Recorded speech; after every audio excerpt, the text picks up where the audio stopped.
स्वागत है आपका। ब्रेक के बाद आप देखना शुरू कर चुके हैं शेयर बाजार सबका अधिकार। बचत करना हमारी आदत में शुमार है, लेकिन इस बचत का निवेश हम कहां करें, किस तरीके से करें, यह बड़ा सवाल है। और ये सवाल आपके और हमारे मन में अक्सर उठते हैं। आम निवेशकों के सवाल हैं।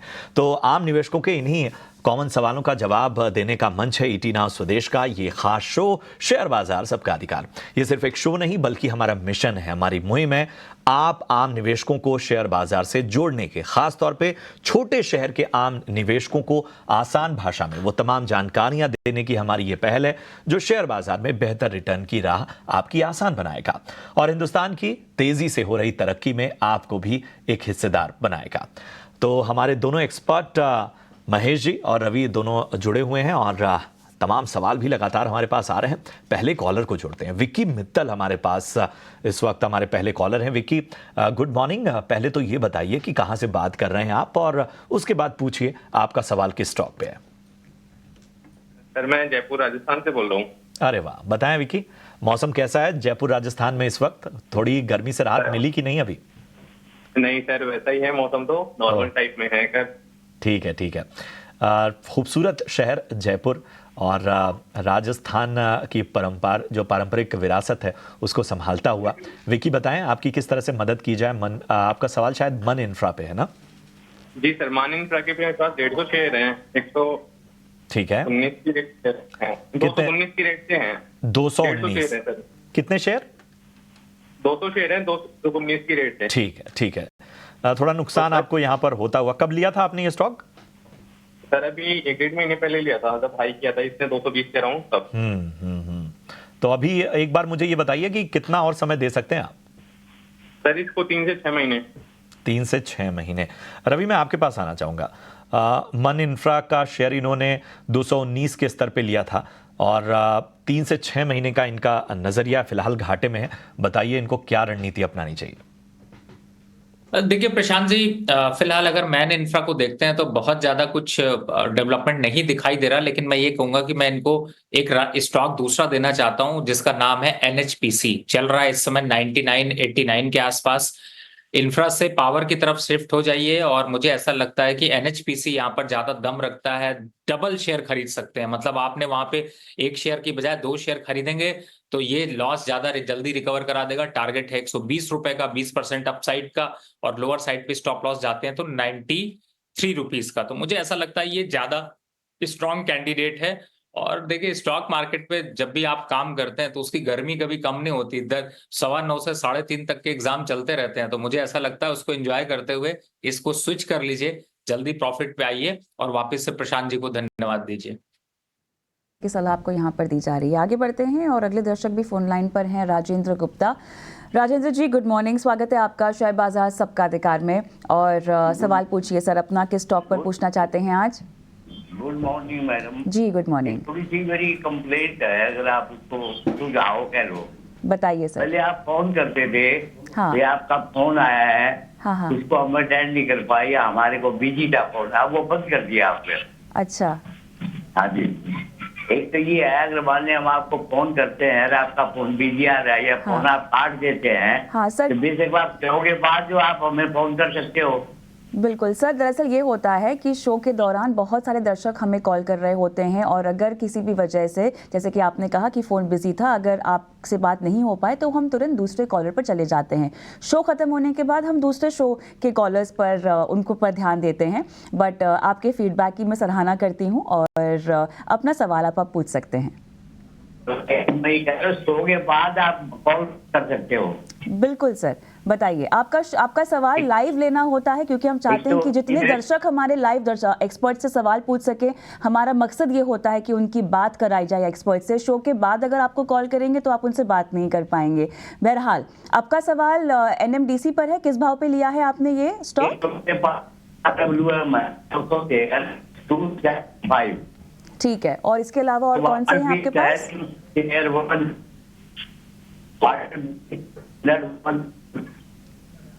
ठीक है, जो मुझे समझ में आ रहा है आपके पास आरती ड्रग्स है 610 में, एनएमडीसी है 285 में और वेलोर एस्टेट है आपके पास 208 में। इन तीनों स्टॉक पे सर आपको सलाह दिलाएंगे। कितना आप इनमें रुकना चाहते हैं? चलिए, मेरे ख्याल से यहाँ फ़ोन लाइन कट गई है, लेकिन महेश, तीनों पर मैं चाहती हूँ कि आप इनको राय दें, नियर टर्म आउटलुक, क्योंकि मैं इनसे नज़रिया नहीं पूछ पाई हूँ। बताइएगा। NMDC 285, आरती ड्रग्स 610 ये कह रहे हैं, और वेलोर एस्टेट 208। डेफिनेटली। तो एनएमडीसी के हिसाब से देखें तो एनएमडीसी यहाँ से होल्ड किया जा सकता है, और एक स्टॉप लॉस जो है आप 228 का रखिए, और टारगेट जो इमीडिएट टारगेट जो बन रहा है 260 से 268 तक के बन रहे हैं, तो एनएमडीसी को आप होल्ड कर सकते हैं।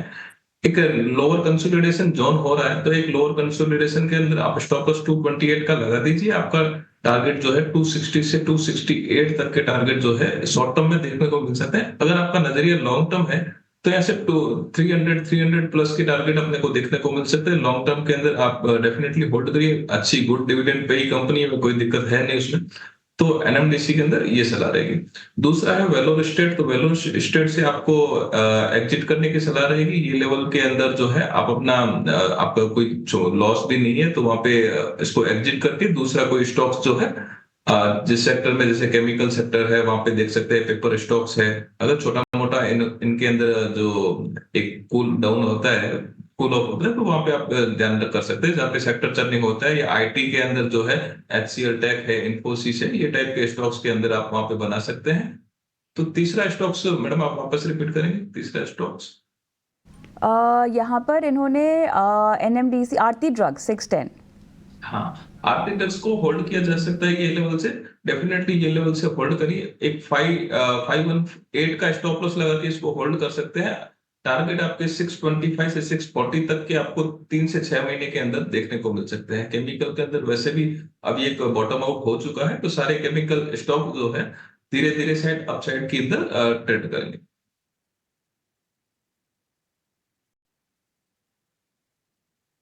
बिल्कुल, तो ये है सलाह आपके सभी स्टॉक्स पर।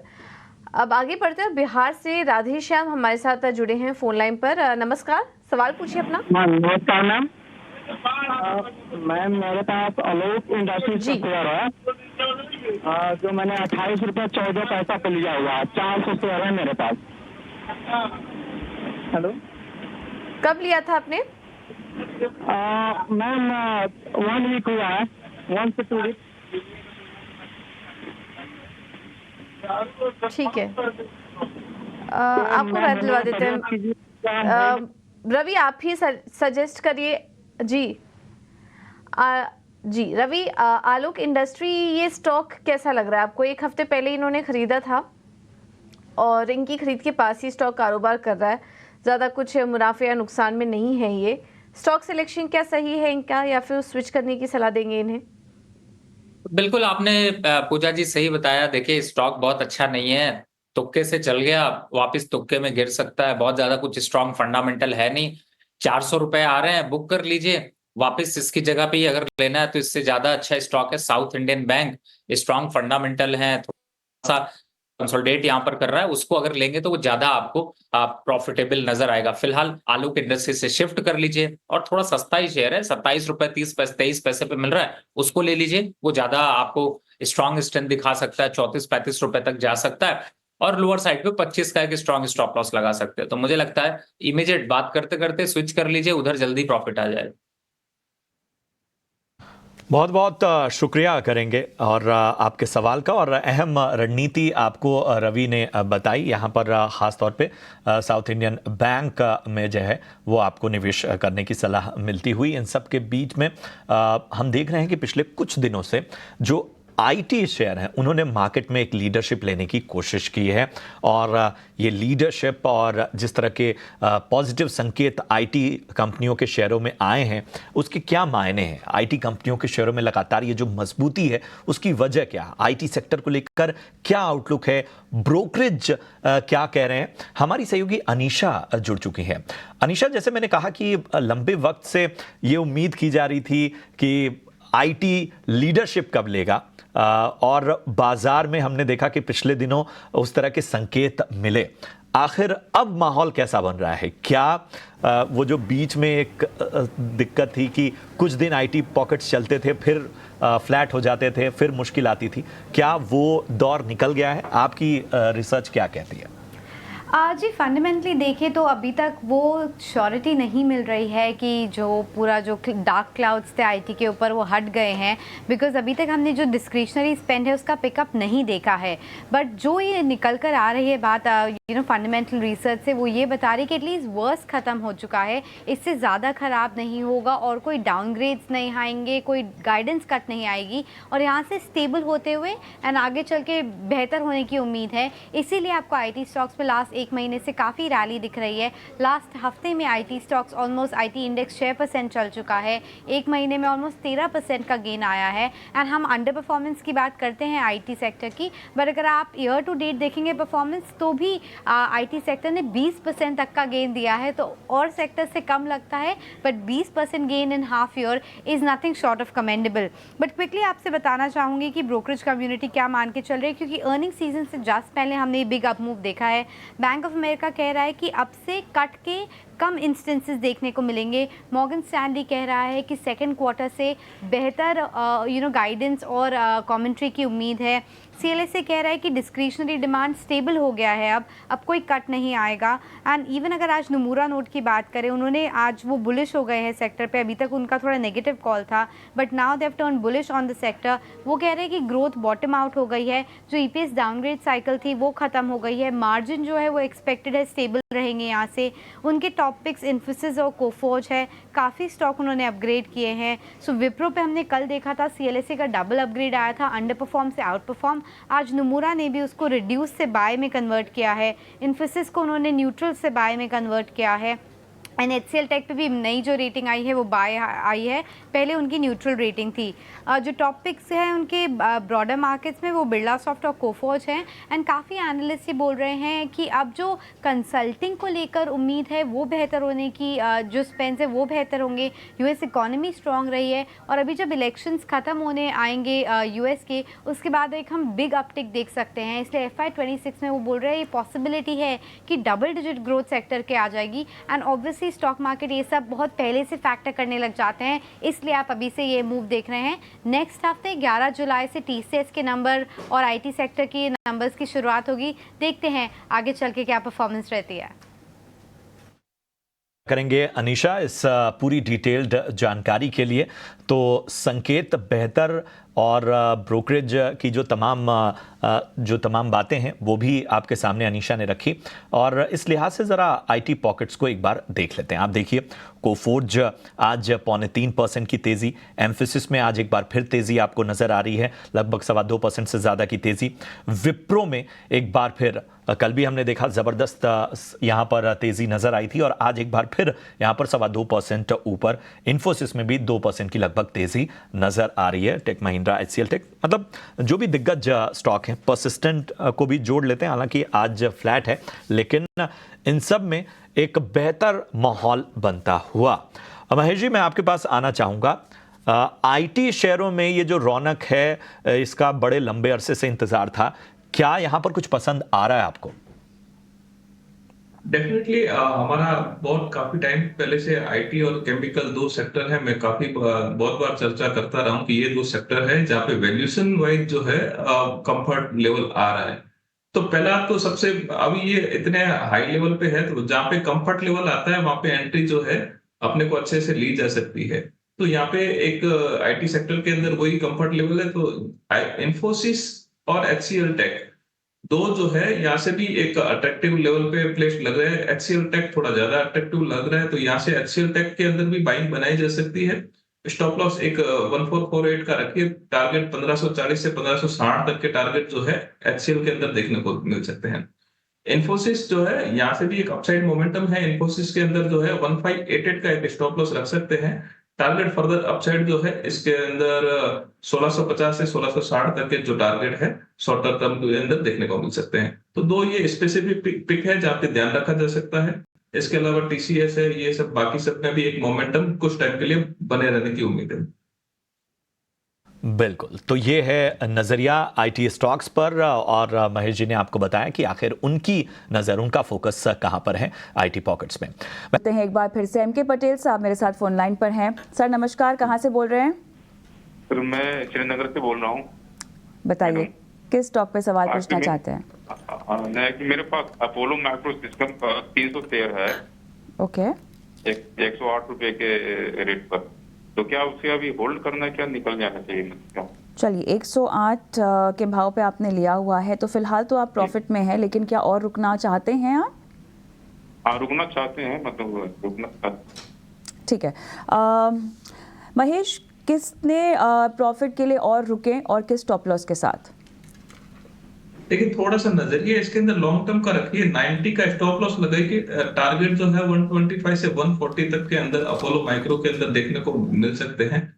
कंपनी का वर्किंग पैटर्न अच्छा है, तो उसके हिसाब से लगता है कि इसमें एक अपसाइड का मोमेंटम कंटिन्यू रहेगा। थोड़ा सा आपको लॉन्ग टर्म नजरिया रखिए, ये स्टॉक्स कभी कभार मोमेंटम में रहते हैं तो धीरे धीरे ही अपसाइड देते हैं, तो थोड़ा सा नजरिया लॉन्ग टर्म का रखिए। 90 का स्टॉप लॉस लगाइए, 125 से 140 तक के लेवल इसमें आराम से देखने को मिल सकते हैं। उसके बाद अगर आपको कुछ भी डिस्कस करना है या राय लेनी है, तो उसके बाद में 100 के ऊपर वापस से रिविजिट कर लीजिएगा। ठीक है, तो ये है सलाह अपोलो माइक्रो पर आपके लिए। अर्चिता जी हमारे साथ जुड़ी हैं फोन लाइन पर। अर्चिता जी नमस्कार, कहाँ से बोल रही हैं आप और कौन सा स्टॉक है आपके पास?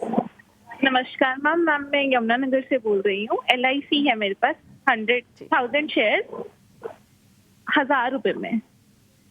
हाँ जी, 1000 रुपए में लिया आपने, ठीक है। और कितने स्टॉक है? 100 शेयर्स? 1000 ही शेयर्स है मैम, 1000 ही प्राइस है। 1000 पर आप? हाँ जी जी, ठीक है। तो 1100 पर लिए इन्होंने 1000 रुपए पर 1000 शेयर्स लिए हैं LIC में।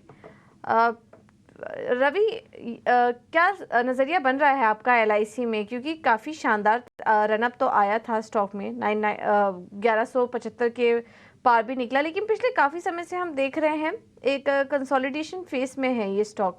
बहुत बड़ी तेज़ी नज़र नहीं आ रही है। जब से 1000 रुपये का लेवल टच किया, एक स्ट्रॉन्ग रेजिस्टेंस के तौर पर वहाँ पर वो ये स्टॉक कामकाज कर रहा है, और इस वजह से इन्हें भी यहाँ पर थोड़ा नुकसान झेलना पड़ रहा है।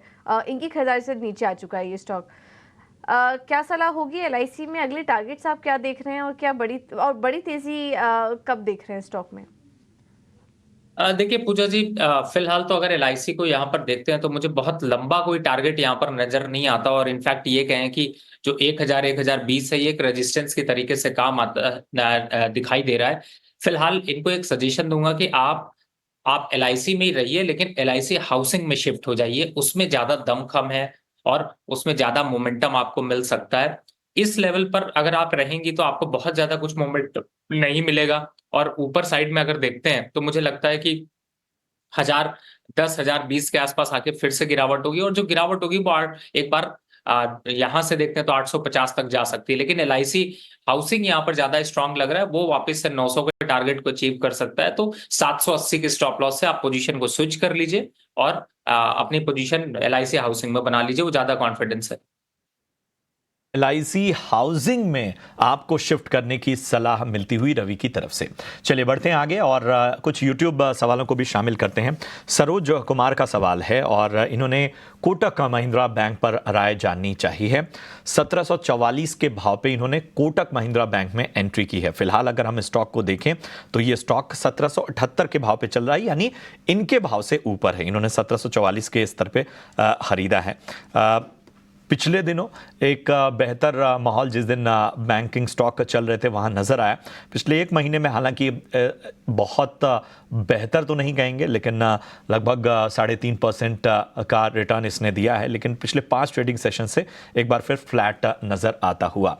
चूंकि इनके भाव से ऊपर है महेश जी, 1744 की खरीद है, नज़रिया इनका 6 महीने का है, आपकी सलाह क्या होगी? देखिए 6 महीने का नजरिया है तो ये डेफिनेटली होल्ड किया जा सकता है, बट अगर इनका नजरिया 30 से 60 दिन का है तो एक बार वहां से वापस से प्रॉफिट बुकिंग करके लोअर के लेवल के अंदर वापस से री एंट्री बनाई जा सकती है। तो डेफिनेटली एक अपसाइड मोमेंटम कंटिन्यू था, उसके बाद में एक ट्रेंड रिवर्सल हुआ है, प्रॉफिट बुकिंग चल रही है, तो थोड़ा सा नीचे वापस चांस मिलेगा लेने को। और फंडामेंटली वैसे कोई दिक्कत अभी फिलहाल है नहीं, जो भी दिक्कतें थी वो धीरे धीरे रिजोल्व हो रही है। तो यहाँ पे 6 महीने के हिसाब से बने रहने की सलाह है। करते हैं और कुछ YouTube के दर्शकों के भी हम सवाल लेते हैं। और दानिश का मैं सवाल लूँगी। रवि, आईटीसी इन्होंने मेरे ख्याल से ख़रीद रखा है 432 पे, 3 से 6 महीने का इनका नज़रिया है। देखिए, जब बजट की बारी आती है तो उससे पहले आईटीसी जैसे शेयर पे थोड़ा सा अट्रैक्शन ज़्यादा डेवलप हो जाता है और ओवरऑल भी यहाँ पर स्ट्रक्चर को अगर समझे तो साफ-साफ नज़र आ रहा है कि अभी आईटीसी यहाँ पर थोड़ा सा ज़्यादा स्ट्रॉन्ग नज़र आएगा।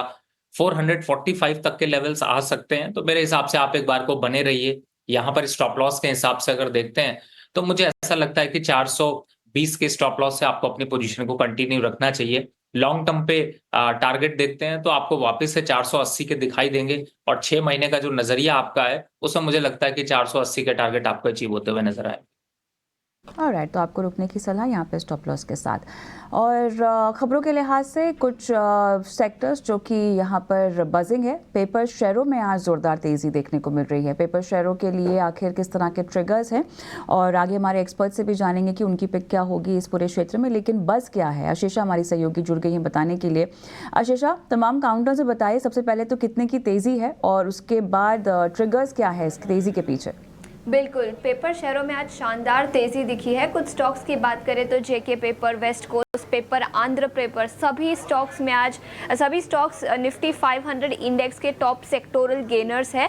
इनफैक्ट आज ही नहीं, पिछले 1-2 महीने में स्टॉक्स में अच्छा खासा रिटर्न दिखा है। कुछ स्टॉक्स की बात करें तो जेके पेपर 82% ऊपर है पिछले 1 साल में। इसके अलावा आंध्र पेपर और वेस्ट कोस्ट पेपर में भी करीब 50% का जंप दिखा है पिछले 1 साल में। तो अच्छे खासे रिटर्न्स दिए हैं इस पूरे सेक्टर में और आज के ट्रेडिंग सेशन में भी अच्छी तेज़ी दिखाई दे रही है। कुछ चैनल चेक्स की रिपोर्ट आई है जिसके मुताबिक पेपर के प्राइसेस बढ़े हैं, जिसके चलते ये तेज़ी आज की ट्रेडिंग सेशन में दिखी है। पेपर बोर्ड प्राइसेस की बात करें तो 2,500 से 5,000 रुपये पर एमटी के प्राइस इंक्रीजेस दिखे हैं। इसके अलावा डुप्लेक्स पेपर बोर्ड में भी करीब 1,000 से 2,000 रुपये पर एमटी के प्राइस इंक्रीजेस दिखी है। इसके अलावा याद रखिए रॉ मटेरियल प्राइसेस भी हायर साइड पे है। रॉ मटेरियल अवेलेबिलिटी भी एक कंसर्न है, तो डिमांड सप्लाई मिसमैच है इंडस्ट्री में, जिसके चलते पेपर प्राइसेस बढ़े हैं और मीडियम और लार्ज साइज पेपर इंडस्ट्री ने ये प्राइस हाइक्स लिए हैं, जो एक बड़ा पॉजिटिव है पूरे सेक्टर के लिए। जैसे मैंने बताया, 3rd consecutive month of price hikes है पेपर इंडस्ट्री के लिए। रॉ मटेरियल प्राइसेस भी बढ़े हैं, तो कई सारे ट्रिगर्स हैं जिसके चलते पेपर स्टॉक्स में तेज़ी दिखी है और तीनों ही stocks West Coast paper, Andhra paper और जेके पेपर में आज करीब 10 से 15% की तेज़ी दिखी है। प्रिया, डिटेल्स देने के लिए जल्दी से हमारे एक्सपर्ट्स की ओर भी मैं रुख करूंगी। और महेश, आपकी इस तेज़ी में कहां पर क्या पिक है? फिलहाल तेज़ी का चूंकि इतना माहौल है तो क्या एंट्री की जा सकती है और अगर की जा सकती है तो किस भाव पर, किस स्टॉक में, किस नज़रिए के साथ? डेफिनेटली पेपर स्टॉक्स के अंदर पहले डिस्क्लेमर देना चाहूंगा, पिछले कुछ दिन पहले हमारी पेपर स्टॉक्स के अंदर बाइंग की सलाह रहेगी।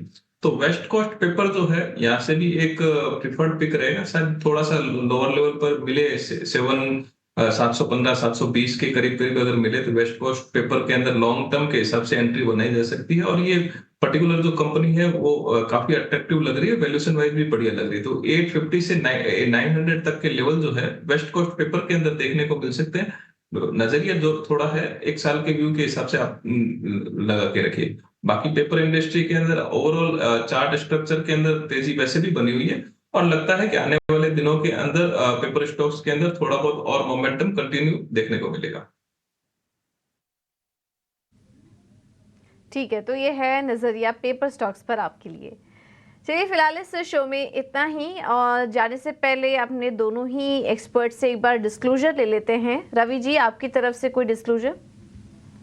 देखिए, फिलहाल तो जिन स्टॉक्स की मैंने चर्चा करी है ये सजेशंस हमारे क्लाइंटों को गए हुए हैं। मेरी पर्सनल कोई भी पोजीशन नहीं है और मार्केट में थोड़ी वोलेटिलिटी ज्यादा है, बुलिश सेंटिमेंट हावी होता जा रहा है, तो थोड़ा सा सेफ होकर चलें।